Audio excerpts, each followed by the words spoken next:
Hello and welcome to the Sports Center YouTube channel. I'm back here today to talk about one particular incident that happened between the game in the Premier League this weekend between Wolverhampton Wanderers and Arsenal.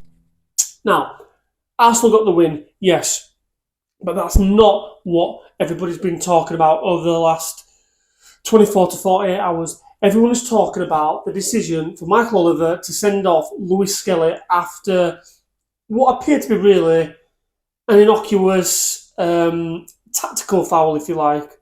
So, Lewis Skelly basically stopped a Wolves counter-attack. I think it might have been from an Arsenal corner, or an Arsenal attack anyway. I don't know the fine details.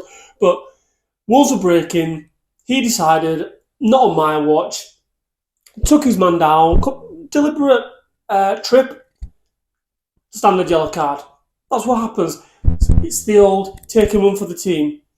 Mike Oliver saw the fact that he caught him a little bit higher than the ankle area, give him a straight red. Absolute massive shock to probably everyone in the ground and everyone that was watching later on Match of the Day or however you like to watch your highlights. We all know, I don't think there's one person that I've heard or spoken to that thinks that was a red card. I think we can all say it's a yellow card all day long.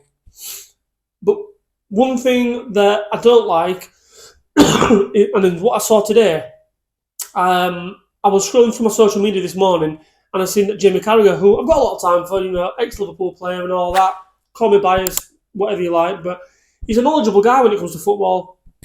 But didn't agree with him on this occasion, so I scrolled through my social media and I'd seen that he was doing some punditry on the Villa West Ham game yesterday.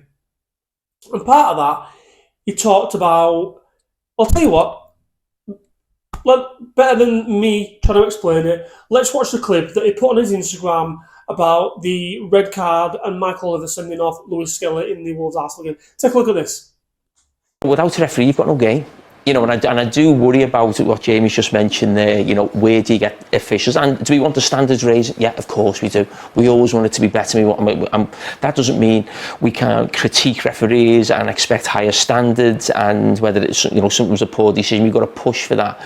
But there's a line you can't cross, and this situation, and it all stems from social media, and I'm quite active on social media, but the stuff I see from every set of supporters, this is not just Arsenal supporters yesterday, this is every set of supporters, including my own Liverpool. It's tiresome listening to them talking about referees and always thinking their team are the ones who are always getting wronged, and there's a conspiracy, the corrupt against my team. It's embarrassing to see people actually speak like that, and they actually believe all these officials or the Premier League. I commentate now, and every week you'll hear a chant in the stadium, the Premier League corrupt. It's just like, where are we at with the game here? When people actually believe, this is not happening, but people actually do believe these things. The officials or the Premier League have got it in for their team, but nobody else. They've only got in for their team, but all the other 19 teams know that they're pro them, but they're just against my team. It's embarrassing and it's a nonsense, but a lot of it, 90% of it's social media.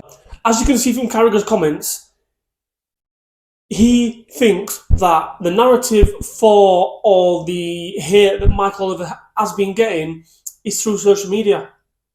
And I've got to say with Carragher, I disagree on this. Do I think it's a big influence? Absolutely. Massively.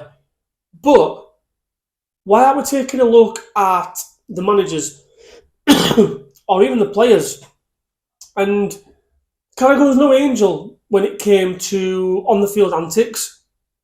He liked to tackle. He took it, but he also gave it out. He also liked to get around the ref. He also liked to influence the referee. You hear Gary Neville talking about this all the time, that, Carragher was one of the worst in terms of getting in the referee's ear. I know John Terry was pretty bad for it as well at Chelsea. I know Mourinho used to tell him, make sure you get in the ref. From minute one, make sure you get at the ref, watch him. Carragher were exactly the same for my team, Liverpool. So, slightly hypocritical there. But also as well, we need to look at the managers, because, don't get me wrong, do referees make decisions? Of course they make the wrong decisions from time to time. It happens. And do we all feel hard done by after it? Of course we do. But what I totally disagree with is the fact that it's just driven by social media. I mean, you listen to the managers nowadays, if a bad decision goes against their team, what do? They come straight out after the game in their interviews or in the press conferences, and they'll basically be there slandering the ref, going round the houses about it because they don't want to get a fine from the FA. So, as much as is social media a driving force, it's definitely a factor, but I wouldn't say it's a driving force. I think a lot of things that fans buy into these days come from the club, and especially from what they hear in post or pre-match press conferences, whether it's with the managers or with the players as well. So, as much as I respect Carragher and I value his opinions as an ex-pro and also as a really good pundit, I've got to disagree with him on that point there. I think we can all say that it's not a red card. You know, the decision will get overturned, I'm sure. Arsenal went on to win the game, so we may be kind of digressing a little bit, and it will all kind of even itself out in the end, which is what normally happens when this sorts of stuff happens. Let me know in the comments below what you think about Carragher's comments on the Lewis Skelly red card. Do you agree with his comments, or do you disagree and think that we need to be having a look more in-house before we start pointing fingers at people on social media and so forth? Let us know in the comments below. Give us a thumbs up if you like the video, and don't forget to hit that subscribe button. Catch you later.